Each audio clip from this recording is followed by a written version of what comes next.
ہمیں اسٹوڈیوز میں ہماری دوسری رپورٹر ہیں جنہوں نے جوائن کیا, ان سے جانتے ہیں کہ بچیوں کی مینٹل ہیلتھ کتنی زیادہ افیکٹ ہو رہی ہے ان تمام معاملے میں. ہمارے ساتھ موجود ہیں خلزہ لیاقت. السلام علیکم خلزہ, کیسی ہیں آپ؟ الحمدللہ. خلزہ, ہم بات کر رہے ہیں بچیوں کے حوالے سے, چائلڈ پروٹیکشن کے حوالے سے اگر بات کریں تو بچوں کے لیے تو ادارہ موجود ہے اور اسی ادارے کے اندر ایک بلڈنگ بچیوں کے لیے بنائی گئی ہے, لیکن وہاں پہ نہ تو بچیوں کو رکھا جا رہا ہے, نہ ان کے جو فنڈامنٹل رائٹس ہیں ان کا خیال رکھا جا رہا ہے, اور اگر اس طرح سے بچیوں کو ریسکیو کیا بھی جا رہا ہے تو ان کو یا تو دارالمان یا SOS میں رکھا جاتا ہے, جن کی وجہ سے ان کی مینٹل ہیلتھ بہت زیادہ افیکٹ ہو سکتی ہے, کیونکہ آلریڈی وہاں پہ وہ خواتین موجود ہیں جو کہیں نہ کہیں ایک ایسے فیز سے گزر کر آئی ہیں کہ ان کی اپنی مینٹل ہیلتھ سٹیبل نہیں ہے.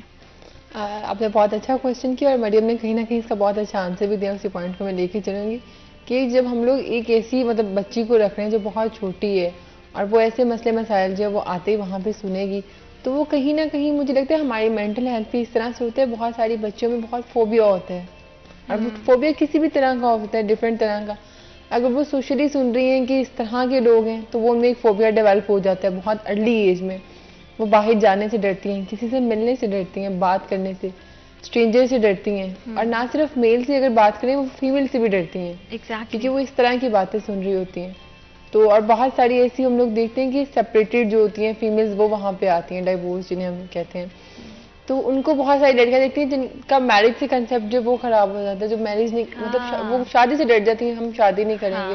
مطلب ایک ارلی ایج میں وہ بہت ساری چیزیں جو وہ دیکھ لیتی ہیں, کیونکہ انہوں نے ایک وہ کہتے ہیں نا بیوٹیفائی جو چیزیں ہوتی ہیں, ایک پازیٹیو پراسپیکٹ ہوتے ہیں, وہ دیکھا نہیں ہوتا. وہ ڈائریکٹلی جب وہاں پہ جاتی ہیں ان کی مینٹل ہیلتھ اس طرح سے افیکٹ ہوتی ہے کہ نیگیٹو پراسپیکٹ جتنے بھی ہیں وہ ان کے سامنے آ رہے ہوتے ہیں, اور اسی کو دیکھتے ہوئے وہ چیزیں جو وہ سوچتی ہیں. جیسے ہم لوگ بہت ساری ایسی چیزیں دیکھتے ہیں کہ ہماری سوسائٹی جو ہے جو ہمیں دکھاتی ہے, تو وہی جو چیزیں ہیں وہ ہم اس کو فیل کرتے ہیں شاید ہماری سوسائٹی میں, کیونکہ ہماری جب اپ برنگنگ ہو رہی ہوتی ہے اس میں ہماری برنگنگ میں بہت زیادہ کنٹریبیوشن ہوتا ہے ہمارے انوائرمنٹ کا, کہ ہم کس طرح کے ماحول میں رہتے ہیں. اسی لیے ہمیشہ گھروں میں بھی عام بات کی جائے, اپنا بھی اگر ہم ایز فیمیل اپنا بھی ایکسپیرینس کریں تو وی آر ویری بلیسڈ کہ ہمارے ساتھ فیملیز ہیں. ہم ایک بہت الحمدللہ ایک بہت اچھے ماحول میں جو ہے وہ فیملی کے ساتھ بڑے ہوئے ہیں. تو وہاں پہ عام فیملیز میں بھی یہی کانسیپٹ ہوتا ہے کہ بچوں کو جو ہے ایک پازیٹیو انوائرمنٹ دیا جائے. اگر گھر میں والدین کے درمیان بھی کوئی جھگڑا ہے تو بچے کے سامنے نہیں کرو تاکہ اس کی ذہنی حالت پہ کوئی برا اثر یا تاثر نہیں جائے. تو ایسے تمام حالت میں جہاں پہ ایک پہلے ہی معاشرے کی وہ خواتین یا وہ حصہ بس رہا ہے جو کہیں نہ کہیں ایک جو کہہ لیں کہ منفی تجربے کے ساتھ وہاں پہ آئے, تو ان کے ساتھ بچوں کو رکھ کے ان کے لیے بہت زیادتی ہے زندگی کے جیسے آگے ان کے لیے بہت مشکلات کو بڑھا دیا جاتا ہے. یہ بچے بھی وہ ہوتے ہیں جن کے پاس پہلے کوئی پازیٹیوٹی نہیں ہوتی, ان کو سڑک سے اٹھا کر یا پھر ان کو کسی گھر سے جہاں ان کو مارا پیٹا جاتا ہے وہاں سے اٹھا کر اگر ان کو ہم ایسی جگہ پہ پھینک دیتے ہیں تو آٹومیٹکلی انسان کے اندر نہ صرف نیگیٹیوٹی آتی ہے بلکہ اس کو یہ محسوس ہوتا ہے کہ سارے ہی برے ہیں, اور میں بھی اگر بڑا ہو کر یا بڑی ہو کر بری بنوں گی تو اس میں کوئی غلط بات نہیں ہے. اور کیونکہ بچے کی مینٹل ہیلتھ یا بچے کا سوچنے کا طریقہ جو ہے وہ اوروں سے مختلف ہوتا ہے, بڑوں سے مختلف ہوتا ہے اسپیشلی, تو وہ اس طرح سے سوچ لیتے ہیں کہ اگر یہ غلط کر رہی ہے تو میں بھی غلط کر لوں گی, تو اس میں کوئی بڑی بات نہیں ہے. کیونکہ وہاں پہ جس کو کہتے ہیں نا کہ ایک بغاوت والی دوسروں کو لے کر ایک غلط امیج آ جاتا ہے, یا تو اگر کوئی اپنا ایکسپیرینس, کیونکہ ہم دوسروں کے ساتھ اپنے تجربات شیئر کرتے ہیں, تو ایسی خواتین جب بچوں کے سامنے اپنے تجربات کو بیان کریں گی تو بچے کہیں نہ کہیں کچے ذہن کے ہوتے ہیں, ان کو لگتا ہے کہ یہی زندگی ہے اور اس کی یہی حقیقت ہے, کیونکہ انہوں نے وہی والی بات ہے خلزہ والی کہ انہوں نے وہ ایک خوبصورت فیس دیکھا نہیں ہوتا ہے. تو مریم, اس میں ہماری انتظامیہ وہ اتنی غفلت کیوں برت رہی ہے؟ انتظامیہ کا کیا کردار ہے کہ بلڈنگ موجود ہے, سہولیات موجود ہیں, لیکن بچوں تک وہ میسر نہیں ہے؟ یہ بالکل ان کی نااہلی ہے. اس ادارے میں اس وقت جو مسنگ فیسلٹیز تھیں ان کو فل کرنے کے لیے وہاں پہ چیزیں اس وقت بنائی جا رہی ہیں. حیرانگی کی بات یہ ہے کہ جہاں مسنگ فیسلٹی کو تعمیر کیا جا رہا ہے دوسری چیزوں کی صورت میں, جو بلڈنگ اس وقت تیار ہے بنی ہوئی ہے اس کو استعمال کیوں نہیں کیا جا رہا؟ جب اتنی لاگت جو ہے اس بلڈنگ پہ لگا دی گئی ہے تو ان بچیوں کو ریسکیو کیوں نہیں ہم کر رہے؟ کئی بار یہ ریسکیو کیونکہ ان کے پاس ابھی رائٹ ہی نہیں ہے, اتھارٹی ہی نہیں ہے کیونکہ ان بچیوں کو ریسکیو کر سکے. لیکن اگر ان کے پاس کوئی بچی آ بھی جاتی ہے تو اس کو نہیں سنبھال سکتے کیونکہ ان کے میں پاس آپ کی بات کو اتھارٹی ہی یہیں نہیں ہے. سے کنٹینیو کروں گی اور جانیں گے کہ ادارہ ہونے کے باوجود، سہولیات ہونے کے باوجود ہمارے ہاں ہماری معاشرے کی بچیوں کو اسپیشلی جو ہے وہ تحفظ کیوں نہیں حاصل ہے، اور ہمارے ادارے کون سی ایسی بے پرواہی ہے جس کو برت رہے ہیں، اور اس کا نتیجہ کتنا خوفناک ہو سکتا ہے. اور بہت سارے حادثات ہم دیکھ بھی رہے ہیں کہ بہت سارے ایسے حادثات ہمارے سامنے موجود ہیں. اس حوالے سے مزید بات کریں گے وقت ایک چھوٹی سی بریک کا. Will be right back after a short break.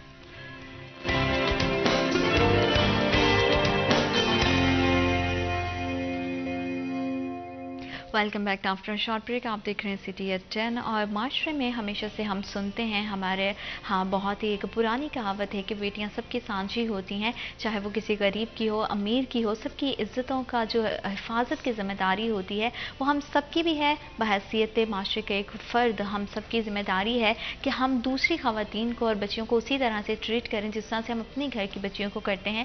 اور ریاست کی ایک بہت بڑی ذمہ داری بنتی ہے کہ جو ہمارے چائلڈ لیبر ہے، جو کسی نہ کسی مجبوری کے تحت اپنے گھروں سے نکلے ہیں، اور ان میں بچیاں کی ایک بہت بڑی تعداد ہمیں دکھائی دیتی ہے، کیونکہ گھروں میں ہم کم عمر ملازمین کی بات کر لیں تو بڑی ملازمہ بھی رکھی جاتی ہے. اور اسپیشلی ہمارے گھروں میں یہ کانسیپٹ آ گیا ہے کہ اگر چھوٹی بچی ہو ملازمت کے لیے تو وہ بہتر رہے گی، کیونکہ اس سے کام کروانا آسان ہو جاتا ہے. پھر ہم اپنے ہی بچوں کے خیال کے لیے اسے رکھتے ہیں اور اس بچی کو اس طرح سے ٹریٹ کرتے ہیں کہ ایک واضح ہمیں معاشرے کے دو پہلو دکھائی دیتے ہیں کہ جہاں اپنے بچوں کو کہتے ہیں کہ ایک کانٹا بھی نہیں چبھے، اور دوسرے کو جو ہے وہ بری طرح سے ہم تشدد کا نشانہ بناتے ہیں. اور ایسے بچیوں کے لیے اگر ہمارے ہاں ادارہ موجود ہے تو ادارے کو نہ تو اس طرح سے بحال کیا جا رہا ہے، نہ بچیوں کو وہاں پہ رکھا جا رہا ہے، نہ ان کو ان کے فنڈامنٹل رائٹس دیے جا رہے ہیں. ان سب میں انتظامیہ کا کیا کردار ہے اور وہ کس وجہ سے کوتاہی برت رہے ہیں، اسی حوالے سے ہم جانیں گے مریم سے.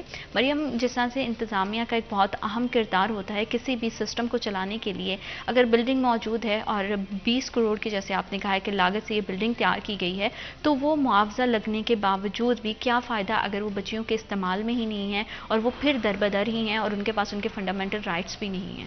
بالکل ایسا ہی ہے. آپ نے بات کی کہ گھریلو تشدد جو ہے وہ بہت زیادہ بڑھ گیا ہے. وہی بات ہے کہ اگر 10 گھروں میں ایک کالونی کے اندر چلے جائیں گے تو ان میں سے 5 گھر جو ہیں وہ ایسے ہیں جہاں پر چھوٹی بچیاں، وہ کم عمر بچیاں جن کی عمر جو ہے وہ 15 سال سے بھی کم ہوتی ہے، اور ان کو وہاں پہ کام پہ رکھ لیا جاتا ہے. 2-3 دن کوشش کی جاتی ہے کہ وہ گھر کے کام یا گھریلو کام کے اندر ان کی مدد کرتے ہیں. اگر نہیں کر سکتے تو ان کو بچے سنبھالنے کے لیے رکھ لیتے ہیں. اور بچے سنبھالنے کے چکر میں بھی میں کہوں گی کہ ہمارے معاشرے میں لوگوں کی اپنی کاؤنسلنگ ہونے کی ضرورت ہے. ہم پڑھے لکھے تو ہو جاتے ہیں، لیکن ایک کہاوت کی جاتی ہے کہ پڑھے لکھے جاہل. ہم وہ کانسیپٹ اپنے آپ پہ طاری کر لیتے ہیں اور ہماری ذہنی حالت بھی ویسی ہی ہو جاتی ہے. میں تھوڑی سخت لہجے میں اس لیے بات کری ہوں کیونکہ ہمارے واقعی کچھ ایسے لوگ ہیں جو پڑھے لکھے ہو کے ان پڑھ ہوتے ہیں، اور وہ ان بچوں کے ساتھ اپنے گھر میں بچے ہونے کے باوجود ان کم عمر بچیوں اور بچوں کے ساتھ اس طرح سے ان کے پر تشدد کرتے ہیں. اگر میں بات کروں 2 مہینے پہلے کا ایک کیس ہی فیصل آباد سے جو ہے وہ سامنے آیا تھا، جس کے اندر صرف دودھ ابلنے پہ اس 12 سے 10 سال کی بچی کو بہت ہی برے طریقے سے مارا گیا. اس کے بالوں سے اس کو گھسیٹا گیا، تھپڑوں حالانکہ سے، دودھ کا بوائل ہو جانا یہ عام گھر میں ہم خواتین کے جن کے گھر میں ملازمہ بھی نہیں ہے. ذہن جو ہے ہم نے جاہلیت کی طرف ڈال لیا ہے. ہم پڑھ لیتے ہیں، لیکن جو پڑھنے سے ہمیں شعور حاصل ہونا ہے ہم وہ حاصل نہیں کر پاتے، جس کی وجہ سے اس طرح کی حرکتیں کرتے ہیں. وہی اگر آپ کا اپنا بچہ ہو تو ہم اس کے ساتھ اس طرح کا بیہیویئر نہیں کریں گے. بچوں کو 1 دفعہ سمجھائیں گے، 2 دفعہ سمجھائیں گے، تیسری دفعہ مزید پیار سے بیٹھ کے سمجھائیں گے. لیکن ایسے بچے جن کو ہم خود معاوضہ دے کے خرید لاتے ہیں، کبھی مہینے کے جگہ پہ یا 2 مہینے کی جگہ پہ کہ بچی جو ہے یہ بچہ ہمارے پاس ہی رہے گا، اور اس کو پھر برے طریقے سے تشدد کا جو ہے وہ بنایا جاتا ہے. کئی بار ایسے بچے یا تو ان کی ڈیتھ ہو جاتی ہے، یا پھر وہ بچے اتنے زیادہ ان کے اوپر تشدد ہوتا ہے یا ان کے بازو، ٹانگ یا اپنی زندگی میں کوئی نہ کوئی ایسی کمزوری یا معذوری جو ہے ان کی رہ جاتی ہے صرف اس طرح کے لوگوں کی وجہ سے. یہاں پر سوال ہوتا ہے کہ ہمارا چائلڈ لیبر یا ہمارا لیبر ڈپارٹمنٹ کیا کر رہا ہے، یا سے ان کی جو کاروائیاں ہیں وہ صرف کاغذوں تک ہیں. وہ کہنے کو کہتے ہیں کہ ہم ہر روز دکانوں پہ جا کے چیکنگ کرتے ہیں یا گھروں میں جا کے، یا ہمارے پاس کوئی کیسز ایسے آ جائیں تو ہم ان کو چیک اینڈ بیلنس کرتے ہیں، جبکہ ہوتا ویسا کچھ بھی نظر نہیں آتا. اگر میں اس وقت بھی فنگر پرنٹس پہ چاہوں تو کئی ایسے گھر جو میری نظروں کے سامنے ہیں، اگر میں وہ گنوانا شروع کروں تو تعداد ان کی ختم ہی نہ ہو، کیونکہ ہر گھر میں اس طرح کے بچے بچیاں موجود ہیں. چائلڈ لیبر بنا دیا گیا ہے. یہ بات میں ہمیشہ کوٹ کرتی ہوں کہ جب ہمارے ٹریفک سگنل کرمنلز کے لیے زیبرا کراسنگ بنایا گیا ہے, تو ہماری گاڑیاں ہمیشہ زیبرا کراسنگ کے بیونڈ کھڑی ہوتی ہیں. ہم نے کبھی یہ کوشش ہی نہیں کی کہ ہم اس کے پیچھے آ کے کھڑے ہوں پیدل چلنے والے. ہاں یہ الگ بات ہے کہ پیدل چلنے والوں کی تعداد کم ہو چکی ہے, لیکن پھر بھی ہمارا وہ طبقہ موجود ہے جو سائیکل پہ ہوتا ہے یا سائیکل سے کم جو پیدل چل رہا ہوتا ہے. اسپیشلی ہمارے جو ہمارا مزدوروں کا طبقہ ہے وہ وہاں سے گزرتا ہے. لیکن ہم ہمیشہ جو ہے اپنا زیبرا کراسنگ سے رکھتے ہیں. ہم نے لا بنایا ہوا ہے, ہماری لائٹس کا بھی ہمیں پتا ہے کہ کہاں پہ کیسے گاڑی کون سی لائٹ پہ چلنی ہے کون سے نہیں چلنی. لیکن یہ وہی بات ہے کہ ہمارا لا بنا دیا گیا ہے چائلڈ لیبر ایکٹ کا, لیکن اس کی خلاف ورزی جو ہے وہ روز کی جاتی ہے اور بڑے اچھے کھلے عام طریقے سے کی جاتی ہے. ایون کہ جو لاز بناتے ہیں انہوں نے اپنے گھروں میں اس عمر کے رکھے ہوئے. یہ پچھلے سال بلکہ کچھ چند ماہ پہلے ایک جج کے گھر کے اندر بڑا ایشو بڑا بنا ہے. وہ بچی کی کیا حالت ہے, وہ ابھی بھی ہاسپٹل کے اندر ہے. یہی لوگ جو لا بناتے ہیں ہم لوگ پڑھتے ہیں کہ جیسے آپ نے بات کی کہ پڑھے لکھے اور ان پڑھ میں کہتی ہوں آپ ان پڑھ ہو جاؤ لیکن آپ جاہل نہیں ہو, کیونکہ آپ کو شعور جو ہے ٹھیک ہے وہ تعلیم دیتی ہے, لیکن کچھ ایتھکس ہوتے ہیں جو اللہ نے آپ کو اشرف المخلوقات بنایا ہے. تو مجھے لگتا ہے کہ اس طرح کے واقعہ جب مریم ہم دیکھتے ہیں نا اپنے معاشرے میں, تو کہیں نہ کہیں خلصہ ہم اپنی فرسٹریشن نکال رہے ہوتے ہیں. ہم اپنے دوسرے معاملات کی جو ہماری فرسٹریشن ہے یا ڈپریشن ہے وہ ہم اس طرح کی کم عمر گھریلو ملازمین پہ نکالتے ہیں, اسپیشلی بچیوں پہ نکالتے ہیں جو دوسرے شہروں سے آئی ہوتی ہیں, جن کو پتہ بھی نہیں ہوتا ہے کہ ان کا گھر سے نکل کے یہاں پہ آ کے وہ جو اتنی دن رات محنت کر رہی ہیں اس کا صلہ جو ہے وہ بہت ہی کم داموں میں اس کے گھر والوں کو جا رہا ہے. اور گھر والے بھی ایسے ہیں جو پلٹ کے پوچھتے بھی نہیں ہیں کہ اگر اپنی بیٹی کو اسپیشلی کہیں بھیجا ہے تو اس کی کیا حالت, اس کے ساتھ کیا رویہ ہے. تو اس میں فرسٹریشن کا کتنا ایلیمنٹ ہے, جو ہم اتنے زیادہ ڈپریسڈ ہو گئے ہیں, اپنی اتنی انگزائٹی جو ہے وہ اس صورت میں ہم بچوں پہ تشدد کر کے بالکل ایسے مجھے لگتا ہے کہ شاید جہاں ہماری چلتی ہے وہاں ہم چلاتے ہیں. کہتے ہیں نا کہیں سے ہم سن رہے ہوتے ہیں, کہیں ہم وہ کر رہے ہوتے ہیں امپلیمنٹیشن. ایک ہائرارکی ہوتی ہے, ایک سرکل ہوتا ہے, ہم اس کو لے کے چل رہے ہوتے ہیں. تو اس کی ایک بہت اچھی اگزامپل یہ بھی کہتے ہیں کہ شوہر جو اپنی بیگم کو ڈانٹ رہا ہوتا ہے, بیگم جو وہی فرسٹریشن اپنے بچے پہ نکال رہی ہے, اور بچہ جو ہے وہی باہر اس نے کوئی بیٹ رکھا ہے, اس کو جا کے کوئی ڈاگ وغیرہ ہے اس کو مار رہا ہے, اور وہی بیٹ جو ہے وہ کوئی باہر آدمی آ کر ہوتا ہے, شوہر باہر نکل رہا ہے, وہ اس سے اتنا اس کو کوئی کاٹ لے گا. تو وہ ایک ہائرارکی چلتی ہے. شاید ہم لوگ یہ چیز بھول جاتے ہیں کہ یہ مکافات عمل ہے, آپ جیسا کریں گے ویسا ہی ہوگا. تو کہیں نہ کہیں ہم اس پراسپیکٹ کو بھولتے ہوئے اتنا ظلم اتنا تشدد کر رہے ہوتے ہیں, اور کہیں نہ کہیں بہت ساری چیزیں ہمارے ساتھ ہو رہی ہوتی ہیں ان ریٹرن, لیکن ہم ان کو شاید فیل نہیں کرتے ہیں, اس طرح سے ریئلائز نہیں کرتے ہیں جس طرح سے ہمیں کرنے کی ضرورت ہے. بالکل, جیسے کہ مریم نے بھی بات کی ہے کہ ہم جو صاحب اختیار یا ارباب اختیار, بہت سارے ایسے واقعات ہمیں ان کے گھروں سے بھی دیکھنے میں ملتے ہیں. ہم بیٹھ کے ٹی وی اسکرین کے سامنے اگر یہاں تک ہماری رسائی ہے تو بہت سارے لوگ میں نے ایسے مریم دیکھے ہیں جو ٹیلی ویژن اسکرین کے سامنے اسی طرح کی کمپینس چلا رہے ہوتے ہیں کہ بچوں کے خلاف تشدد کے حوالے سے اور ڈفرینٹ طرح کے ان کے حقوق کے حوالے سے, لیکن ان کے خود کے گھر میں ہی ایسے واقعات ہو رہے ہوتے ہیں. تو یہ کہیں نہ کہیں ایک جو ہے نا الارمنگ سچویشن ہے کہ ہمارے ہاں جو ہے وہ صرف والدین کو ہی نہیں پورے معاشرے کو کاؤنسلنگ کی بہت زیادہ ضرورت ہے. بہت زیادہ ہو گیا. مجھے لگتا ہے کہ چائلڈ لیبر جو کر رہے ہوتے ہیں ان کی کوئی ایک آدھ بچہ نہیں, ان کے گھر میں کافی زیادہ بچے ہی کام کر رہے ہوتے ہیں. اور کہیں نہ کہیں مجھے لگتا ہے ہماری پیرنٹنگ بہت کمزور ہے کہ وہ ان والدین کا بھی کہیں نہ کہیں قصور ہے. بہت سارے ایسے لوگ ہیں جنہوں نے اس کو as a business point of view سے لے ہیں. میں ایک دو لائک جانتی ہوں, مطلب آپ کے جاننے والے ہوتے ہیں, آپ فیلڈ میں گھومتے ہیں, آپ جاتے ہیں, لوگوں سے ملتے ہیں, جنہوں نے ان کا یہ ہوتا ہے کہ بچہ جو ہے وہ 10-12 سال کا ہو جائے گا, 7-8 سال کا ہو جائے گا, تو اسے کسی گھر میں بھیج دیں, یہ ہماری انکم آئے گی, ہر بچے کے تھرو انکم آئے گی. تو مجھے یہ حیرت ہوتی ہے کہ والد یا والدہ ان کا کتنا غلط ڈیکلرم ہے جو بھی سیٹ کر رہے ہیں کہ آپ اپنی اولاد کو کسی گھر کچھ پیسوں کے لیے بھیج رہے ہیں.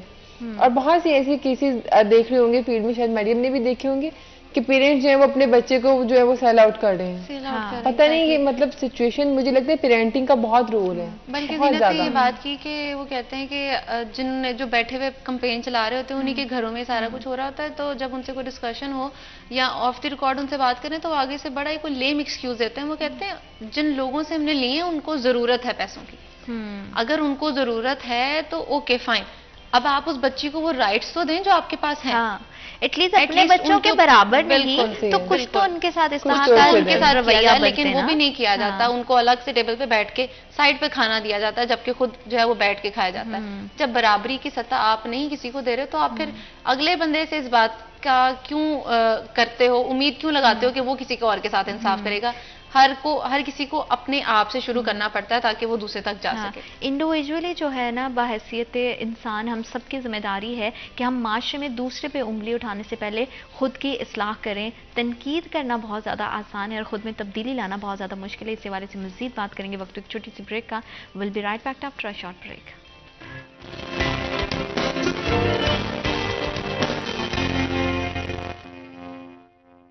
Welcome back after short break. آپ دیکھ رہے ہیں سٹی ایٹ 10. بچوں کے حقوق کے حوالے سے بات کریں تو چائلڈ پروٹیکشن موجود ہے یہاں پہ اور بلڈنگ بھی موجود ہے. بچوں کے لیے تو ایک جگہ ہے جہاں پہ جا کے وہ اپنی زندگی کی جو ہے وہ بیسک نیڈس کو حاصل کر سکتے ہیں. لیکن بچیوں کے حوالے سے اگر ہم بات کریں تو ان کے لیے ادارہ بنا دیا گیا ہے, بلڈنگ بنا دی گئی ہے, لیکن اس بلڈنگ میں بچیوں کو رکھا نہیں جا رہا ہے. تو اس حوالے سے بہت سارے ایسے جو ہے وہ پہلو اور بہت سارے سوال ہیں جو اٹھتے ہیں انتظامیہ پہ بھی. لیکن بات وہی ہے کہ سوال ہم کر سکتے ہیں, ہم مسئلے کو اجاگر کر سکتے ہیں. اس مسئلے کا حل جو ہے وہ ادارے نہیں کرنا ہے, اور ادارے سے منسلک صرف ایک طرح کی صرف گھریلو ملازمین نہیں ہوتی. بہت ساری ایسی بچیاں ہوتی ہیں جو سڑک کے کنارے پہ جو ہے وہ بھیک مانگنے پہ مجبور ہوتی ہیں, ہاتھ پھیلانے پہ مجبور ہوتی ہیں. تو اس طرح کے جو بھیک مانگنے والے بچے ہیں یا پھر ہمارے جتنے بھی بیگرز کی بات کر لیں, ان کے حوالے سے کیا حقوق ہیں اور ان کے حقوق کے حوالے سے کیا کام کیا جا رہا ہے. اسی حوالے سے ہم جانیں گے مریم سے کہ مریم, اگر ہم بچیوں کی بات کریں کہ گھریلو ملازمین سے باہر نکل کے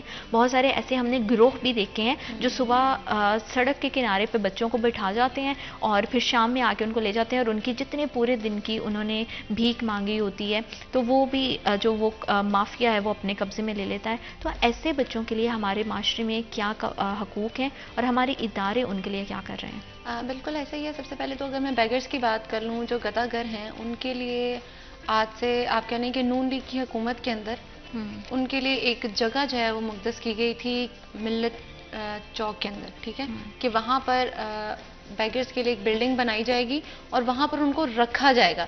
کیونکہ فیصل آباد میں جو گدا گھر ہیں ان کے لیے بھی کوئی جگہ ہمارے پاس نہیں ہے کہ ان کو اگر پکڑا جاتا ہے کسی بھی ریسکیو آپریشن کے تھرو تو ان کو وہاں رکھا جا سکے. یعنی کہ اگر نون لیگی حکومت کی بات تھی تو اب اس چیز کو بھی ہم 5-6 سال کہہ لیں کہ گزر چکے ہیں. وہاں پہ کاغذی کارروائی میں نوٹیفیکیشن جاری کر دیا گیا کہ بھی اتنی جگہ رکھ دی گئی, 8 کنال کا رقبہ جو ہے وہاں پہ رکھا گیا کہ یہاں پر جو ان کے لیے بلڈنگ, وہ آج بھی جگہ وہ خالی ہے, وہاں پہ کچھ نہیں کیا جا سکا, وہ ایسے ہی پڑا ہوا ہے. اور اگر ہم بات کریں ان بیگرز کی یا ان لوگوں کی جو مافیا ہے اس وقت گدا گھروں کا, تو ہم کئی بار اسپیشلی اگر ہم ایگریکلچر یونیورسٹی کے بات کریں اشاروں کی, تو وہاں پر خواتین وہی رہتی ہیں, بچے بدل جاتے ہیں. اور وہ بچے بھی وہ ہوتے ہیں جو کم عمر ہوتے ہیں, 2 سے 3 سال یا اس سے کم سے کم 1 سال سے کم عمر کے بچے ان کے پاس ہوتے ہیں, اور کبھی بھی ان بچوں کو روتے ہوئے نہیں دیکھا گیا. ہمارے دیکھنے والے لوگ بھی اس چیز کو شاید متفق ہوں گے مجھ سے کہ وہ بچے کبھی بھی روتے نہیں ہیں, کیونکہ ان کو نشاور چیزیں ایسی دی جاتی ہیں کہ بچے گود میں پڑے رہتے ہیں. وہ آج اس عورت کے پاس ہوتے ہیں, اگلے دن وہ کسی اور عورت کے پاس ہوتے ہیں, اور اسی کی سمپتی کے ذریعے وہ بچے جو ہیں یا پیسے جو ہیں خواتین لے لیتی ہیں لوگوں سے, بھیک مانگ لیتی ہیں. ان کا کھڑا ہونا مشکل ہو جاتا ہے. آپ کسی مال کے باہر چلے جائیں تو وہاں پہ بچے اور اسپیشلی خواتین آپ کے گاڑی کا, آپ کی بائک کا آپ کو کھڑکا کے بتائیں گے کہ ہمیں پیسے دے دیں, اور مجبوراً لوگ دے بھی دیتے ہیں. اور کئی ایسی جگہ بھی موجود ہیں فیصل آباد کے اندر کہ آپ کئی بار دیکھتے ہوں گے لوگ زمین پہ چادر بچھا کے نا وہاں پہ عورت بیٹھی ہوتی ہے, 2 بچے ساتھ بیٹھے ہوتے ہیں. رات کے وقت میں نے کئی بار دیکھا ہے کہ گاڑی آتی ہے, کوئی چنچی آتی ہے, وہ بٹھاتے ہیں اور ان کو لے جاتے ہیں وہاں سے.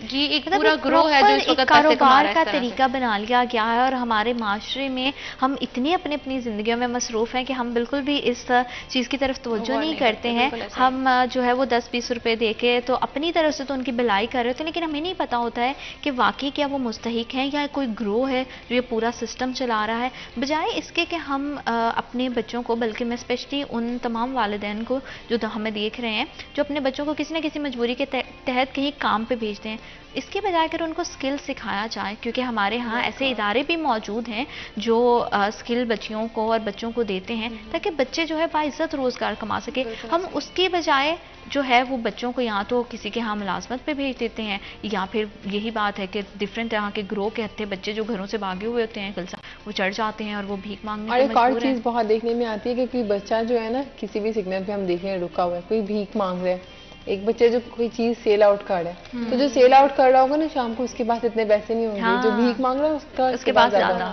تو ہماری سوسائٹی کا ایک یہ بھی بہت غلط کنسیپٹ ہے کہ ہم لوگ جو ہے وہ کوئی چیز خریدنے سے بہتر سمجھتے ہیں کہ کوئی بھیک مانگ رہا ہے، اس کو ضرورت ہے، اس کو پہلے دیتے ہیں. تو کہیں نہ کہیں اس چیز کو ہمیں خود بھی ختم کرنے کی ضرورت ہے. بالکل ایسا ہی ہے. اور پہلے بھی میں نے ایک بار اپنے پروگرام میں ایک چیز شیئر کی تھی کہ کچھ بچے ایسے ہوتے ہیں جو چھوٹی چھوٹی کتابیں کھلونے بیچ رہے ہوتے ہیں. ہمیں حالانکہ ان کی ضرورت نہیں ہوتی ہے، لیکن ہمیں ان کا حوصلہ بڑھانے کے لیے وہ چیز خرید لینی چاہیے تاکہ ان کی جو ہے وہ جو ان کی خودداری ہے اس کو بھی ٹھیس نہیں پہنچے. اور آپ خرید کے کسی غریب بچے کو آگے دے دو. ہم ویسے بھی تو اپنی روٹین میں اتنے پیسے خرچ کرتے ہیں، اگر ہم 50 یا 100 روپے کی کوئی چیز لے لیتے ہیں اس بچے کا بھی بھلا ہو جاتا ہے. تو بجائے ہم اس طرح کے جو بچے ہیں ان کا حوصلہ بڑھائیں اور اپنے معاشرے کو ایک بہتر سمت میں لے کے جائیں، ہم جو ہے وہ ایک عجیب ہی طرح کا جو ہے پورا ماحول بنا دیتے ہیں معاشرے میں. بہت خوددار ہوتے ہیں. ان کا اکثر آپ ان کو پیسے ویسے پکڑا دیں نا کہ پیسے رکھ لو، تو وہ کہتے ہیں ہم ایسے پیسے نہیں لیں گے. آپ یہ چیز خریدیں گے تو لیں گے، ادروائز نہیں لیں گے. ہاں، تو ایسے بچوں کے بڑے ضروری ہے کہ ان کے لیے جو ہے ان کا حوصلہ افزائی کی جائے، اور ان سے اگر آپ کو ایک چیز لے رہے ہو تو آپ 2-4 چیزیں لے لو تاکہ جو ہے نا وہ 100-50 میں ان کی بھی اچھی کمائی ہو جائے گی. اور ان کے لیے ایک گیسچر بھی آپ چھوڑ جاتے ہو کہ ان کی خودداری کو آپ ٹھیس نہیں پہنچا رہے، بجائے آپ اپنے بچے کو جو ہے وہ فضول کی جو ہے وہ شاپنگز بھی ہم کرواتے ہیں. تو اس سے ہمارے بچے بھی بڑا سیکھتے ہیں. اور آپ نے ایک اور بھی کوشچن کیا تھا، بہت اچھا کوشچن کیا تھا کہ اب دیکھیں ایسے بچے جو آلریڈی ایفرٹ کر رہے ہیں، تو اگر کچھ ایسے ادارے ہوں گے جو اسکلز وغیرہ سکھا رہے ہیں یا ان کو سارے جو بھی ان کے ایکسپینسز آ رہے ہیں ان کو اٹھا رہے ہیں. بہت ساری ہماری این جی اوز چل رہی ہیں بہت سارے پرپزز کے لیے، لیکن مجھے لگتا ہے گورنمنٹ کو کہیں نہ کہیں جیسے بیکرز آتے ہیں ہم ان کو اٹھا کے پھر 2-3 دن بعد چھوڑ دیتے ہیں یا اگلے دن چھوڑ دیتے ہیں. بجائے اس کے وہ ایسے ادارے بنائیں جہاں پہ ان کو پراپر جو ہے اسکولنگ دی جائے، کاؤنسلنگ کی جائے، اور یہ پھر سے وہ کام نہ کریں. ہم ان کو ایک دن آپ دیکھیے گا ایک بچے کو پکڑ کے جائیں گے، آپ پراپر اس کا ہو رہا ہوگا سارا کچھ فارمیلٹیز کے بعد 2-3 دن بعد چھوڑیں گے، بچہ پھر آپ کو ملے گا، وہی ملے گا یا کسی اور سگنل پہ ملے گا. تو یہ چیز جو ہے وہ اوور کم نہیں ہو رہی ہے، یہ چیز بڑھتی جا رہی ہے. تو اس چیز جیسے کرائم کو کنٹرول کرنے کے لیے کہتے ہیں نا کہ اگر آپ کسی ٹین ایجر ہے وہاں سے کسی کو کرمنل کو پکڑ رہے ہیں تو ہمارے ہاں بھی ایسا ایکٹ موجود ہے کہ ان کو بڑوں کے ساتھ نہیں رکھا جاتا، ایک الگ جیل میں رکھا جاتا ہے. تو اسی طرح سے ادارے واقعی خلسہ کی بات ٹھیک ہے کہ وہاں سے اگر ہم بچوں کو ریسکیو کر رہے ہیں یا پھر اس طرح کے کوئی بھی ہم جو ہے وہ ایکٹیویٹی کرتے ہیں تو بچوں کے لیے ایک ایسا ادارہ موجود ہونا چاہیے جہاں پہ ان کی پراپر کاؤنسلنگ ہو، ان کو ایٹ لیسٹ اتنا پڑھایا جائے کہ ان کو سمجھ بوجھ ہو، لکھنا پڑھنا آئے، اور پھر ان کے بعد ان کو کوئی اسکل سکھا دی جائے تاکہ معاشرہ بہتری کی طرف جائے. یہ بہت زیادہ امپورٹنٹ ہو گیا ہے، اسپیشلی مریم بچیوں کے حوالے سے، کیونکہ ہماری لڑکیوں کے لیے بہت زیادہ ضروری ہے کہ ہم ان کا خاص خیال رکھیں. اور جو دیگر دوسرے ہم دیکھتے ہیں کہ بچیاں بہت زیادہ یہ بھی ہوتا ہے کہ دوسرے ہاں سے اگر آپ نے بچی کو کہیں بھیجا ملازمت کے لیے تو گھر والے بھی غائب ہیں، بچی کو کہیں آگے سے سیل آؤٹ کر دیا ہے. اور پتہ ہے اس سے ہمارے کرائم ریشو بھی بہت بڑھتی ہے. آپ اکثر ہم لوگ دیکھتے ہیں کرائم ریشو جو ہوتی ہے نا تو وہ ان کی اگر آپ بیک اسٹوری سنیں نا تو وہ کہیں نہ کہیں وہ اپنے بیک اسٹوری سناتے ہیں، یا وہ کسی کے گھر میں ملازم ہوتے ہیں تو وہ ایک اسٹیج پہ آ کے تھک جاتے ہیں، وہ پھر کرائم کی طرف موو کرتے ہیں، یا وہ بھیک مانگ رہے ہوتے ہیں. اکثر جتنے بھی کرائم ریشو جو ہوتی ہے ہمارے سامنے آتی ہے، جتنے بھی کرمنلز ہیں ان کی اگر بیک اسٹوری سنی جائے، ان کا انٹرویو لیا جائے یا انویسٹیگیشن کی جائے تو یہی سامنے آتا ہے کہ انہوں نے وہ چیزیں دیکھی ہوتی ہیں سوسائٹی میں اور وہ چیزیں فیس کی ہوتی ہیں، اس کے بعد وہ خود اس کو ویسے ہی بن جاتے ہیں. جیسے مریم نے بات کی تھی جب ہم نیگیٹو پراسپیکٹ ایک بندے کے سامنے اتنے لیول تک لے آتے ہیں نا تو وہ نیگیٹو چیزیں اتنی پک کر لیتے ہیں اور وہ ایک لیول پہ آ کے خود بھی وہیں پہ کھڑا ہو جاتا ہے. پھر پازیٹیو پراسپیکٹم جتنا بھی ہے وہ اس کے سامنے نہیں آئے گا، نہ ہی وہ اس چیز کو جو ہے وہ کرے گا کہ نہیں میں پازیٹیو. اس کو یہ لگے گا کہ میں ٹھیک کر رہا ہوں اور جو میں کر رہا ہوں وہ اس لیے کر رہا ہوں کہ میری ضرورت نہیں پوری ہو رہی، میرا کھانا نہیں پورا ہو رہا. اور ابھی ایک بچے کا جو ہے نا وہ انٹرویو ہو رہا تھا تو اس سے پوچھا گیا، مطلب بہت چھوٹا بچہ تھا، 10-12 سال کا ہوگا، کہ آپ کا دل نہیں چاہتا کچھ لینے کو خریدنے کو؟ تو وہ کہتے ہیں کہ دل کیسے جائے گا، ضرورت اتنی ہے، مجبوری اتنی ہے کہ کام کرنا پڑتا ہے. بالکل کبھی سوچا ہی نہیں ہے دل کرے گا. تو اس نے کہا کبھی کچھ کھانے کو، کبھی ویسے باہر سے کچھ لینے کو نا چائلڈ لیبر کچھ بیچ رہا تھا، اسنیکس وغیرہ جیسے بیچتے ہیں. تو اس نے کہا کبھی مطلب میرے فادر کی جلدی ڈیتھ ہوگی تو میں بڑا بھائی ہوں، چھوٹا بھائی میرا پڑھ رہا ہے تو میں جو وہ کرتا ہوں تو کبھی میرا مطلب ضرورت ہی مطلب گھر کی اتنی ہوتی ہے، گھر کی اتنی چیزیں ہوتی ہیں وہی بمشکل پوری ہوتی ہیں، تو میرا کبھی کچھ لینے کے لیے دل نہیں کیا. دل ہی نہیں ہے. وہی نا کہ ضروریات انسان کی پوری ہو تو وہ خواہشات کی طرف آتا ہے. اور بہت بچے جو ہے وہ کم عمر میں بہت زیادہ میچور ہو جاتے ہیں. کل صاحب کا بہت شکریہ، آپ نے ہمیں اور ہمارے پروگرام کو وقت دیا. مریم آپ کو بہت شکریہ، آپ نے ہمیں اور ہمارے پروگرام کو وقت دیا. اور جتنے بھی دیکھنے والے میں ان سے یہی التماس کروں گی کہ اگر آپ کے گھروں میں کوئی بچے ہیں اور آپ ان کو لے کر آئے ہیں ملازمت کے لیے، تو خدا رہا ان کو اپنے بچوں کے برابر نہ صحیح لیکن انسان ہے، انسانیت کا رویہ ان کے ساتھ ضرور برتیں. وقت ایک چھوٹی سی بریک کا. Will be right back after a short break.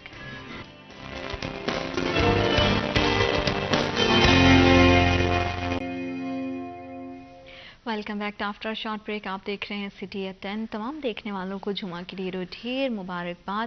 اور جمعہ کے دن ہمیشہ سے جیسے میں کہتی ہوں کہ غیر ضروری گفتگو سے اجتناب کریں، درود پاک کا زیادہ سے زیادہ ورد کریں تاکہ درود پاک کی فضیلت سے اللہ پاک آپ کی اور ہماری زندگی میں ڈھیر آسانیاں پیدا کرے.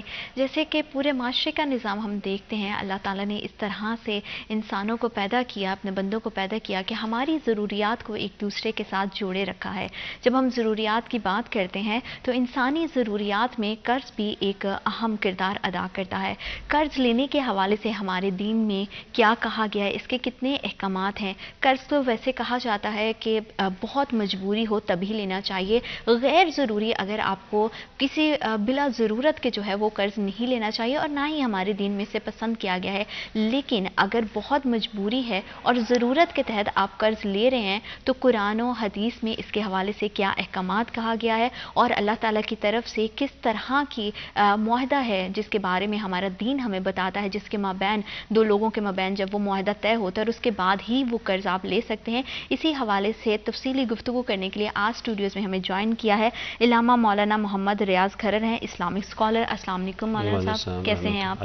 Thank you so much for coming. اور ساتھ ہی ساتھ اسی حوالے سے بات کرنے کے لیے ہمارے دوسرے مہمان ہیں شیخ الحدیث مفتی محمد انس مدنی، مدیر اعلیٰ ادارہ کلیہ دارالقرآن والحدیث. السلام علیکم، کیسے ہیں آپ؟ الحمدللہ. Thank you so much for coming. آپ کی تشریف آوری کا بہت بہت شکریہ.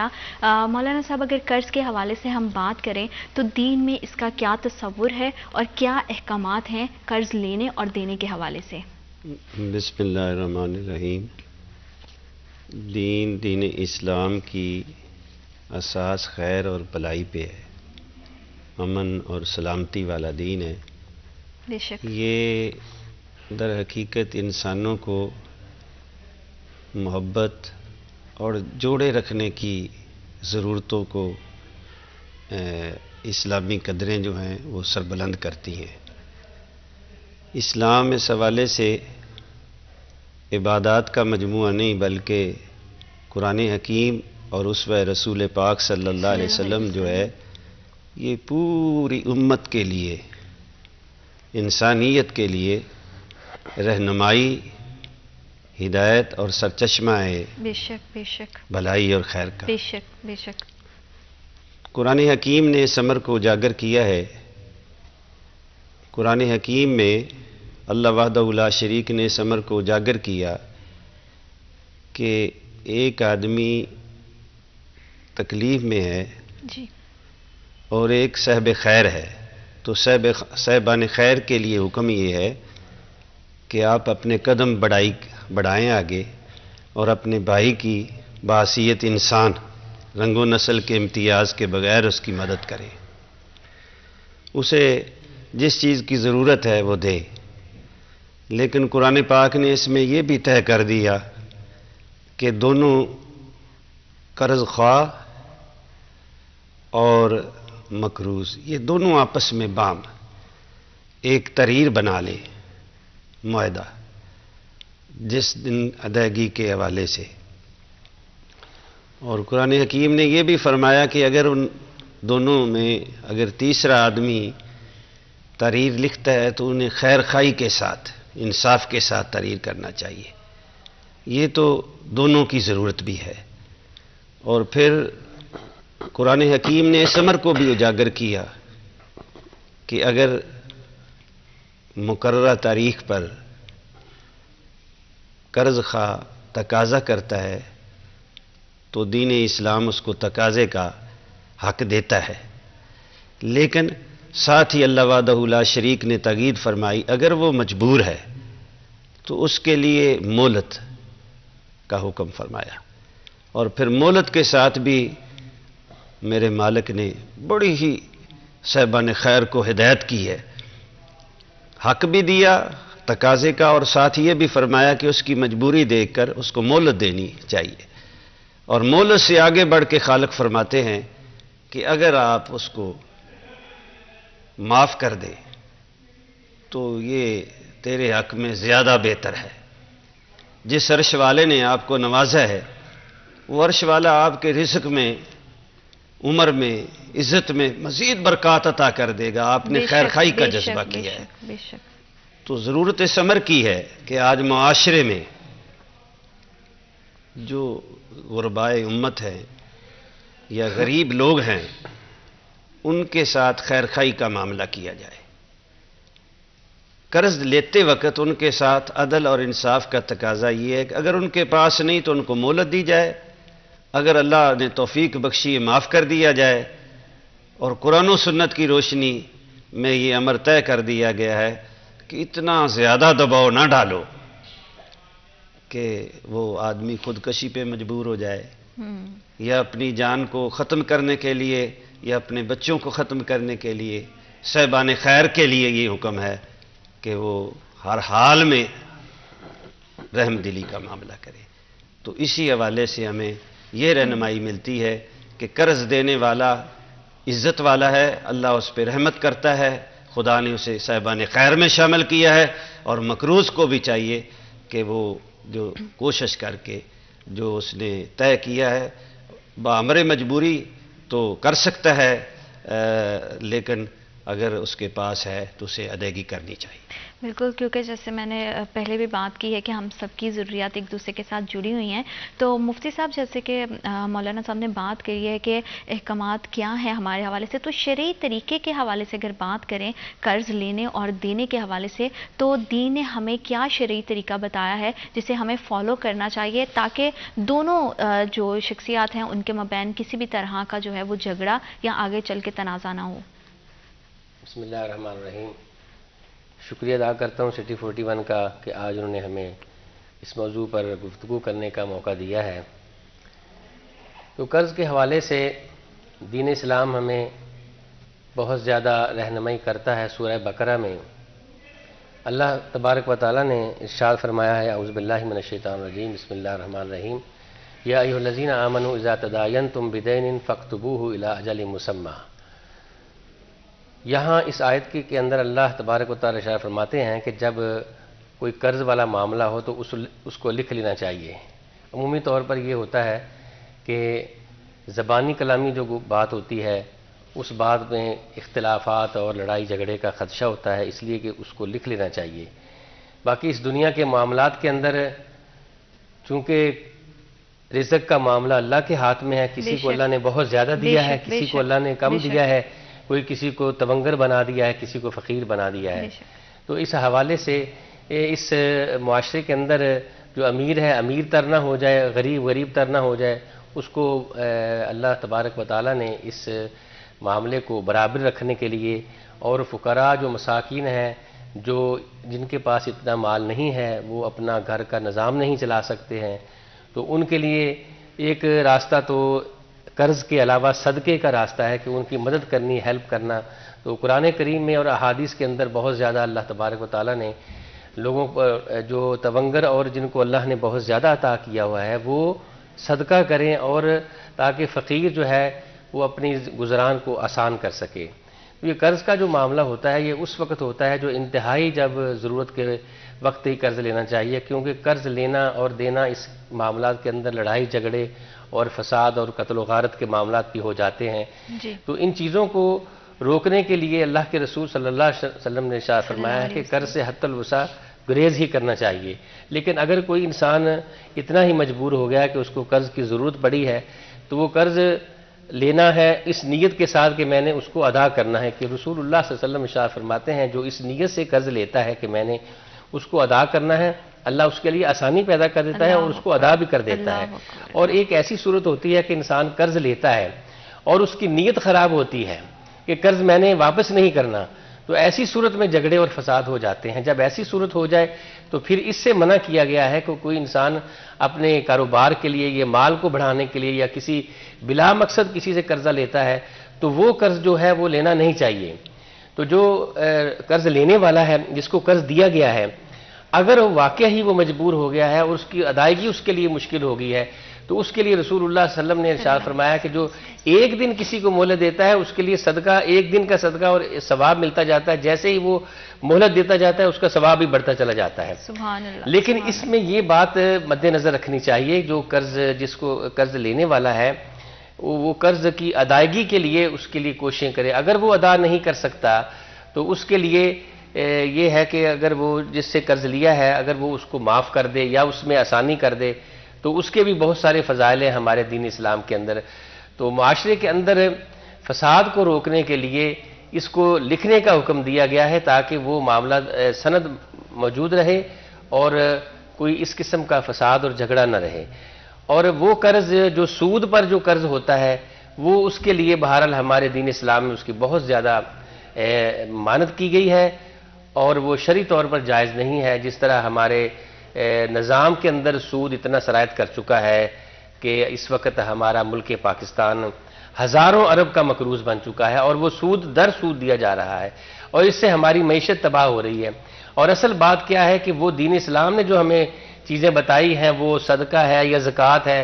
زکوٰۃ کے اصولوں کو اگر اس ملک پاکستان میں نافذ کر دیا جائے تو پھر کوئی فقیر کوئی مسکین نظر نہیں آئے گا. لیکن مسئلہ کیا ہے کہ وہ ہم اپنی ضروریات کے لیے اور سیاستدان، میں تو کھل کے یار اگر اجازت ہو تو میں کر سکتا ہوں یہ بات کہ ہمارے دین کے حوالے سے دین ہم کے حوالے سے لوگوں تو کو یہی ہے نا رہنمائی کہ کے لیے دین کے حوالے سے کہ معیشت کے اندر کیا ضرورت ہے اس کے حوالے سے تو قرض لیا جا سکتا ہے. لیکن ہماری بنیاد، ہمارا ڈھانچہ جو ہے وہ قرض وہ سود پر ہے. جی. اور اسی طرح جو ہماری معاشرے کے اندر ہے بینکوں کے علاوہ جو سود لینا دینا اس سے بھی بہت سارے نقصانات سامنے آ رہے ہیں اور اس سے لڑائی اور فساد اور جھگڑا ہو رہا ہے. تو ہمیں اور ہمارے معاشرے کو، ہمارے عوام الناس کو اس مسئلے کے اندر جب تک کوئی دین جو ہمیں رہنمائی دے رہا ہے اس سے رہنمائی نہ لی جائے اور اس کے تو اسی وجہ سے اس کی وجہ سے نقصان بے شک، کیونکہ ہمارا دین قرآن جو ہے وہ سرچشمہ ہدایت ہے تمام انسانیت کے لیے قیامت تک. تو جیسے مفتی صاحب نے بات کی ہے کہ اگر قرض لینے والے کے لیے مشکل ہو جائے اس کی ادائیگی اور قرض دینے والوں سے معاف کر دے تو اس کے بہت سارے فضائل ہیں. اس فضائل کے حوالے سے مولانا صاحب کیا کہیں گے آپ؟ میں حضرت شیخ الحدیث صاحب کی باتوں کو آگے بڑھاتے ہوئے، جہاں تک آپ کے سوال کا تعلق ہے، عرش والا کروڑوں درود کروڑ سلام ہمارے آقا کریم صلی اللہ علیہ وسلم کے اور درجات بلند فرمائے. آمین. انہوں نے کتاب اللہ جو احکام نازل ہوئے ان پہ منو عن عمل کر کے دکھایا. اس حوالے سے آپ کے سوال کے حوالے سے بخاری شریف میں اور مسلم شریف میں دیگر ائمہ حدیث نے بھی اس حدیث کو اپنی اپنی سندوں کے ساتھ اپنی کتب میں نقل کیا ہے. سیرت النبی صلی اللہ علیہ وسلم کا یہ روشن باب سیرت نگاروں نے اپنی کتب میں اس کو تحریر کیا ہے کہ رحمت دو عالم بیٹھے ہیں چٹائی پہ مگر عرش نشیں ہیں. سرکار دو عالم صلی اللہ علیہ وسلم لیکن پاس کچھ رکھتے نہیں. آپ صلی اللہ علیہ وسلم نے کسی کا قرض اس کی ادائیگی کرنی تھی تو مسجد نبوی شریف میں آ کے اس نے آپ صلی اللہ علیہ وسلم سے بڑے تلخ لہجے میں، ترش لہجے میں اور ایسے انداز میں بات کی کہ آسمان رشد و ہدایت کے ستارے جو رسالت مآب صلی اللہ علیہ وسلم کے گرد بیٹھے تھے ان کو یہ الفاظ اس کے قرض مانگنا ناگوار گزرا. تو قرض ایک بڑی عجیب حالت ہے. اس سے نبی رحمت صلی اللہ علیہ وسلم نے دعا مانگی کہ یا اللہ قرض کی لعنت سے اللہ ہر کو محفوظ رکھے. اس سے آدمی کمزور پڑ جاتا ہے. انسان کی ایک ڈھانچہ جو ہے اس کے اعضاء جو ہیں وہ کمزور ہو جاتے ہیں۔ رسالت میں آپ صلی اللہ علیہ وسلم کی دعا اس میں موجود ہے، تو اللہ سے دعا کرتے رہنا چاہیے کہ یہ اللہ برا وقت کسی پہ نہ لائے، لیکن قرض حسنہ جو ہے وقت ضرورت کے تحت لینا یہ بھی سنت بھی ہے۔ تو حضور کے صحابہ کو ناگوار بات گزری، انہوں نے آگے بڑھ کے اس امر کو اسے احساس دلانے کی کوشش کی کہ تیرے الفاظ اور تیرا عمل جو ہے یہ درست نہیں ہے۔ تو نبی رحمت صلی اللہ علیہ وسلم نے جو الفاظ ادا فرمائے وہ قیامت تک، رہتی دنیا تک، پوری انسانیت کے لیے، قرض خواہ کے لیے بھی، مکروس کے لیے بھی مینارہ نور ہیں۔ حضور نے فرمایا اس کا حق ہے، اس نے قرض دیا ہے۔ واہ واہ واہ، اور پھر آپ نے اللہ اکبر، میرے کریم نے ارشاد فرمایا، جلیل القدر لوگوں کو مخاطب کر کے ارشاد فرمایا آپ کا حق ہے کہ مجھے کہیں ادائیگی کا اور اسے کہیں صبر کا۔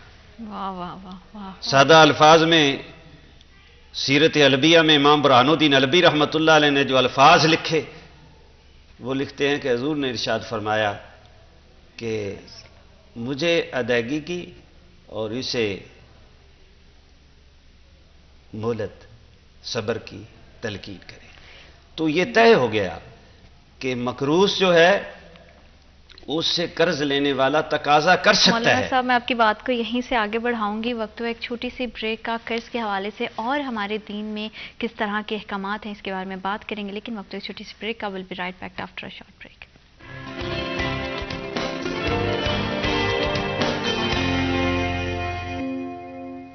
Welcome back after short break, آپ دیکھ رہے ہیں سٹی ایٹ 10 اور ہم بات کر رہے ہیں دین اسلام کے حوالے سے۔ جمعہ میں ہماری کوشش ہوتی ہے کہ اس طرح کے موضوع پر بات کی جائے جو ہماری زندگیوں میں آسانی لے کر آئے، ہم سب کی رہنمائی کرے، اسپیشلی جتنے ہمارے دیکھنے والے ہیں ان کے جتنے بھی سوالات ہیں اس کے حوالے سے ہم جتنے بھی موضوع اور آسان جواب ان کو دے سکتے ہیں وہ ان تک پہنچائیں تاکہ ان کی زندگی میں بہت زیادہ آسانی پیدا ہو سکے۔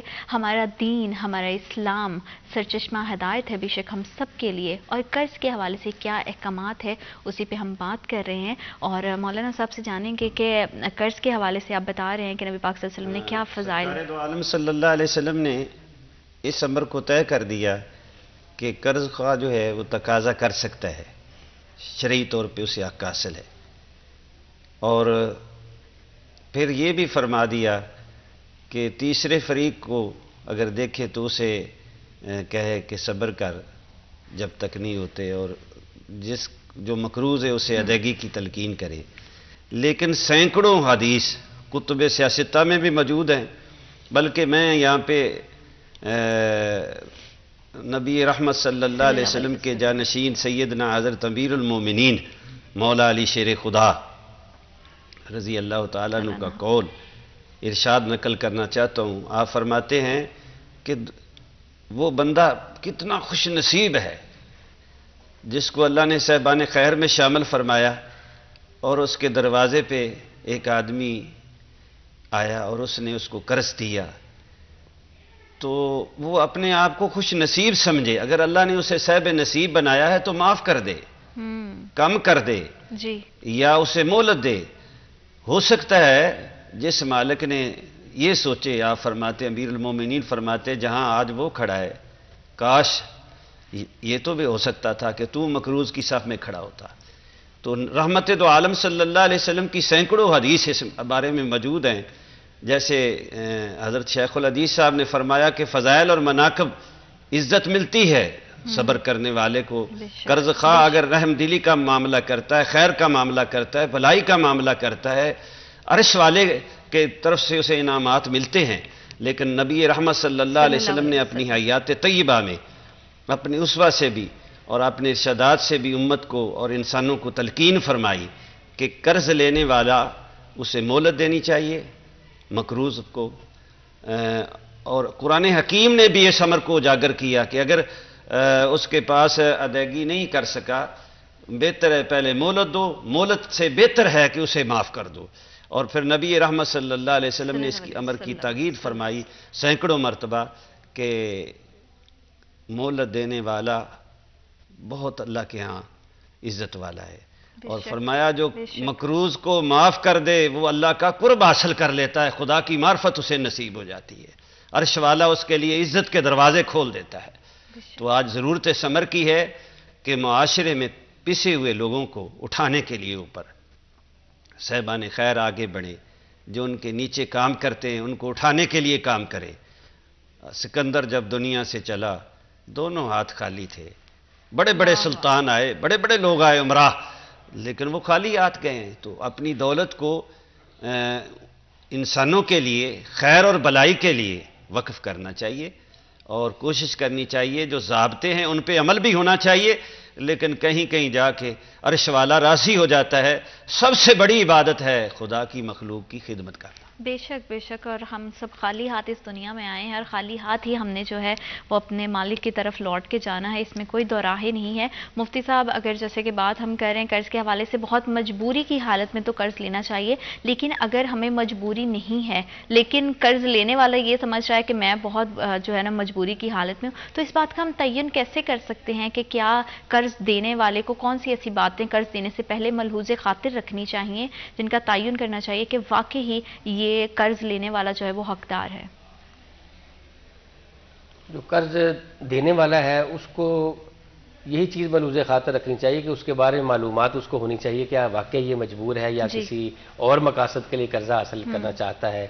تو یہ اگر اس کی معلومات ہوگی تو پھر ہی اس کو دینا چاہیے۔ ویسے اگر میں نے جس طرح پہلے ذکر کیا ہے کہ جو صرف اپنے اس مقاصد کے لیے کہ یہ امیر آدمی ہے، اس سے میں نے قرضہ لے لوں، یہ مجھے معاف کر دے گا، تو جو رسول اللہ صلی اللہ علیہ وسلم نے ارشاد فرمایا ہے کہ جو صرف اپنے مال کو بڑھانے کے لیے سوال کرتا ہے تو قیامت کے دن جب وہ آئے گا تو اس کے چہرے پر کوئی گوشت کا کوئی ٹکڑا نہیں ہوگا۔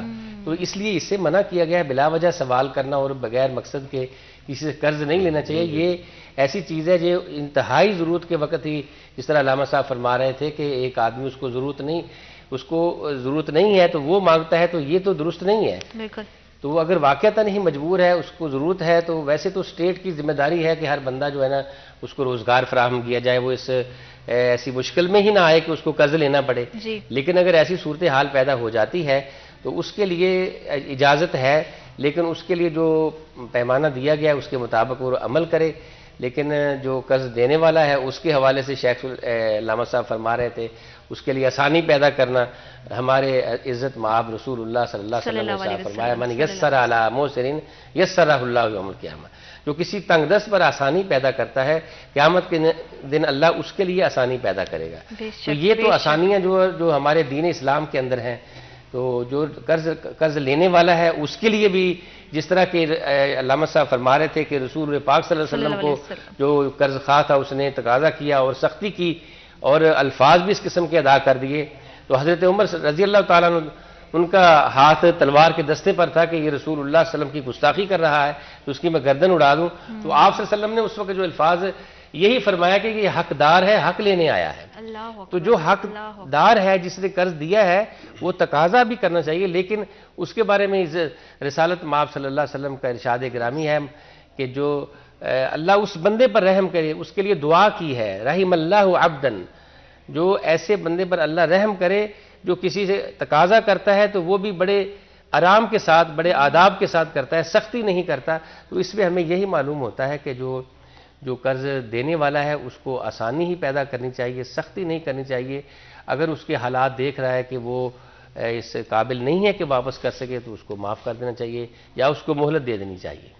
بالکل۔ اور اگر تھوڑا سا صحابہ کے حوالے سے بات کریں تو کون سی ایسی ہمیں مثالیں ہیں یا کوئی ایسا واقعہ جو آپ ہمارے دیکھنے والوں کے ساتھ شیئر کریں تاکہ ان کو یہ قرض کا کانسیپٹ اور کلیئر ہو جائے؟ ہمارے احادیث کے حوالے سے بہت ساری ہم دیکھتے ہیں کہ سیرت نبی میں جو ہے صحابہ کے حوالے سے بڑے واقعات موجود ہیں، تو اس حوالے سے مولانا صاحب۔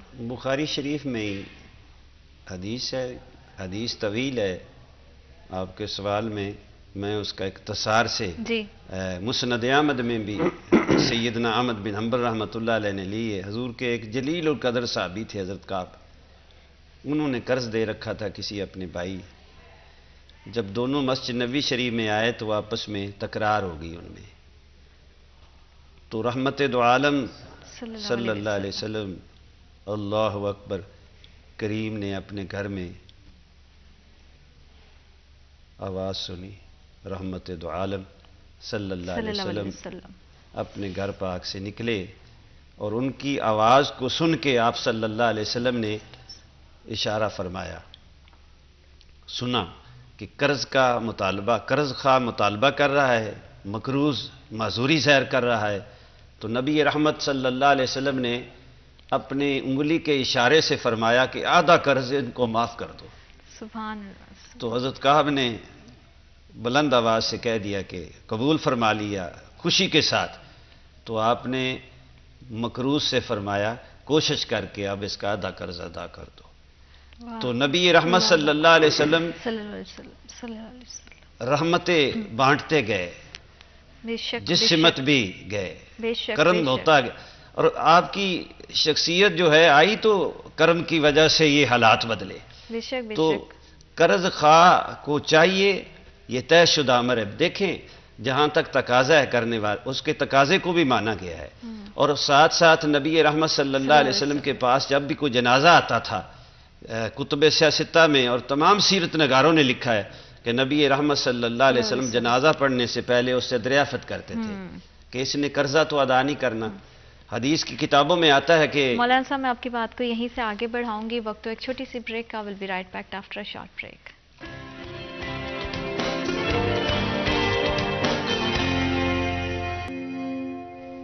Welcome back after a short break. آپ دیکھ رہے ہیں سٹی ایٹ 10۔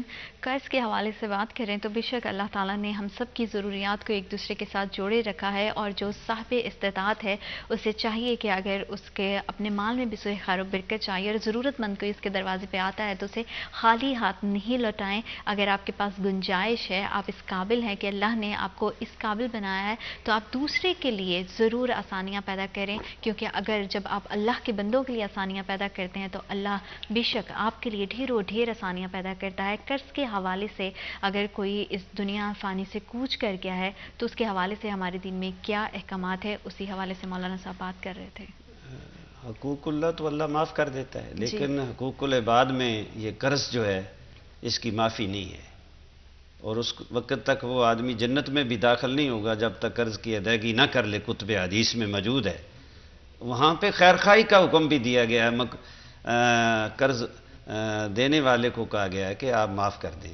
تو حدیث میں آتا ہے کہ رحمت دو عالم صلی اللہ علیہ وسلم کے پاس جب کوئی جنازہ آتا تو آپ دریافت فرماتے۔ بخاری اور مسلم میں متعدد واقعات نقل کیے ہیں حضرت امام بخاری رحمۃ اللہ علیہ نے اور دیگر محدثین نے، کہ جب بتایا جاتا کہ جی اس نے اتنی جائیداد، اتنا قرض ہے، اتنی جائیداد چھوڑی، اگر برابر وہ قرض کی ادائیگی کا اہتمام تھا تو آپ جنازہ پڑھا دیتے۔ ایک جنازہ ایسا بھی آیا کہ نبی رحمت صلی اللہ علیہ وسلم نے دریافت فرمایا کہ انہوں نے کہا جی 3 اشرفیاں ہیں، کچھ چھوڑا ترکا، کچھ نہیں چھوڑا، تو آپ نے فرمایا اپنے بھائی کا جنازہ پڑھو۔ یعنی اس قدر یہ معاملہ گمبھیر ہے کہ نبی رحمت صلی اللہ علیہ وسلم نے جلیل القدر لوگوں سے کہا کہ اپنے بھائی کا جنازہ پڑھو، اور خود نہیں پڑھایا۔ تو وہاں پہ ایک صحابی جلیل القدر، انہوں نے کھڑے ہو کے حضرت مقداد رضی اللہ تعالیٰ عنہ، انہوں نے عرض کی یا رسول اللہ صلی اللہ علیہ وسلم اس کا قرضہ میں ادا کرتا ہوں۔ رحمت دو عالم صلی اللہ علیہ وسلم نے فوراً نماز پڑھایا۔ جہاں تک تعلق ہے قرض خواہ کا تقاضا، اسلام اس کو کرنے کی اجازت دیتا ہے، لیکن رحم دلی کا معاملہ بھی کرنے کا حکم دیتا ہے، اور مقروض کو یہ تاکید کی گئی ہے کوشش کر کے، محنت کر کے، ہر لحاظ سے اس سے مرتے دم تک یہ کوشش رکھنی چاہیے کہ اللہ مجھے توفیق بخش دے میں اس کو لوٹا دوں۔ لیکن معاشرے کو خیر اور بھلائی سے خالی نہیں ہونا چاہیے۔ جو اپنے یہ کتب ستہ میں حدیث ہے کہ جس نے اپنے بھائی کے لیے، ایک انسان کے لیے خیر خواہی، بھلائی کا معاملہ، رحم دلی کا معاملہ کیا، عرش والا اس کے ساتھ رحم دلی کا معاملہ۔ بے شک بے شک، کیونکہ اللہ ہمیشہ سے کہتا ہے کہ اپنے بندوں کے ساتھ بھلائی کرنے والوں کو بے شک ان کے لیے آسانیاں پیدا کرتا ہے۔ مفتی صاحب جیسے کہ مولانا صاحب نے بات کی کہ اگر کوئی جو انسان ہے اس کا انتقال ہو جاتا ہے اور وہ مقروض ہے تو اس کے قرض کی ادائیگی بہت زیادہ ضروری بھی ہے اور کرنی بھی چاہیے، لیکن بعض اوقات ہم نے ایسا دیکھا ہے کہ ہم کسی سے قرض لے تو لیتے ہیں لیکن ہمارے جو ہے وہ رشتہ داروں میں یا ہمارے گھر پہ پتہ نہیں ہوتا اس بارے میں، اور اگر اس حالت میں کسی بندے کا انتقال ہو جاتا ہے تو اس کے حوالے سے کیا ہے؟ کسی کو پتہ ہی نہیں ہے کہ اس کے اوپر کوئی قرض ہے۔ بسم اللہ الرحمن الرحیم۔ اصل بات یہ ہے کہ جو پہلی آیت میں نے آپ کے سامنے تلاوت کی، اس میں اللہ نے اسی لیے تو یہ فرمایا گیا فَاكْتُبُوا، اس کو لکھ لینا چاہیے.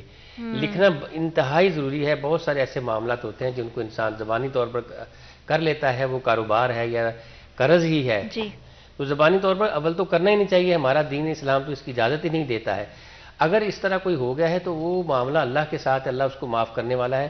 کیونکہ حدیث آتی ہے، رسالت مآب صلی اللہ علیہ وسلم کا ارشاد گرامی ہے کہ جو قرض اس لیے لیتا ہے کہ میں نے اس کو ادا کرنا ہے، تو اللہ اس کے لیے ادائیگی کے راستے کھول دیتا ہے. بے شک لیکن اگر کوئی ادائیگی کرنا ہی نہیں چاہتا، اس کی نیت ہی خراب ہے، تو پھر اس پر وہ بوجھ ہوتا ہے. اور قرض ایک ایسی چیز ہے کہ علامہ صاحب فرما رہے تھے کہ وہ معافی نہیں ہے اس کی.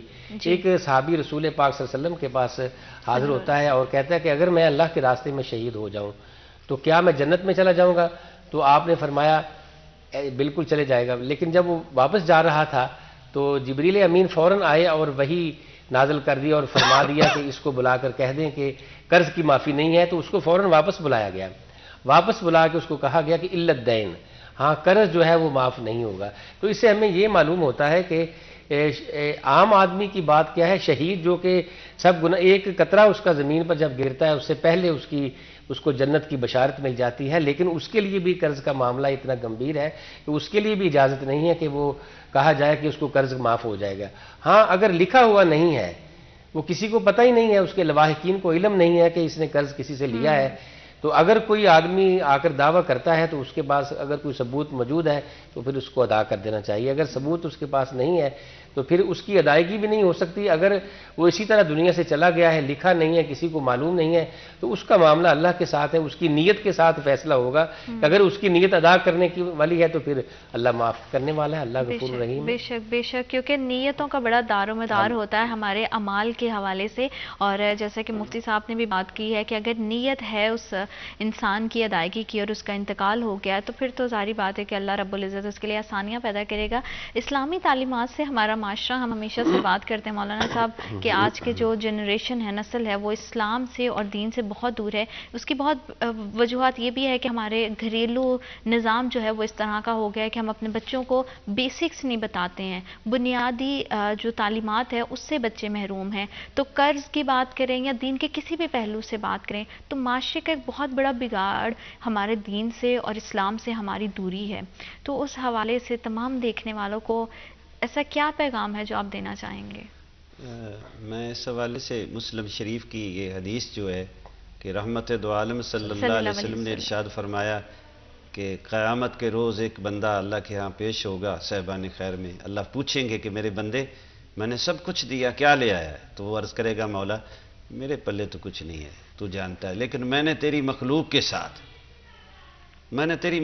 ساتھ خیر اور بھلائی کا معاملہ کیا ہے. رزق تو نے دیا تھا لیکن میں نے تیرے رزق کو تیرا سمجھ کے جو کسی کے ساتھ رحم دلی کا بھلائی کا معاملہ کیا وہ واپس نہیں کر سکا قرض، میں نے معاف کر دیا. جنہوں نے مہلت طلب کی میں نے مہلت دی. اللہ میں نے تیری مخلوق کی خدمت کی ہے، تیرے مخلوق کے ساتھ خیر اور بھلائی کا معاملہ کیا ہے. تو حدیث کے الفاظ یہ نبی رحمت صلی اللہ علیہ وسلم نے ارشاد فرمایا، اللہ فرمائے گا تو بندہ ہو کے زمین پہ میری مخلوق کے ساتھ رحم کا معاملہ کرتا رہا، میں تو سب سے بڑھ کر مہربان رحم کرنے والا ہوں، آج میں تیرے لیے جنت کا دروازہ کھولتا ہوں. ضرورت ثمر کی ہے کہ معاشرے کے تمام طبقات اور معاشرے کے تمام وہ لوگ محراب و منبر کے وارثان انبیاء اس امر کو آگے بڑھائیں کہ صاحبان خیر جو ہیں اللہ نے آپ کو دولت دی ہے، اپنی دولت کو ملک کے لیے، قوم کے لیے، غربا کے لیے، عوام کے لیے، خیر اور بھلائی کے لیے لے آئیں. اس میں اللہ برکت ڈالے گا. بے شک بے شک. یہ بینکوں میں پڑی رہے گی، آپ چلے جائیں گے، آپ کے کسی کام نہیں آئے گی. بڑے بڑے سلطان آئے اور خالی دامن ہاتھ لے کے چلے گئے. خیر اور بھلائی کا معاملہ جو کرنے والا ہے معاشرے میں، معاشرہ آپ کا منتظر ہے. صاحبان خیر کو آگے بڑھنا چاہیے، اندھیرا ہے روشنی کرنی چاہیے. یہی پیغام ہے کتاب اللہ کا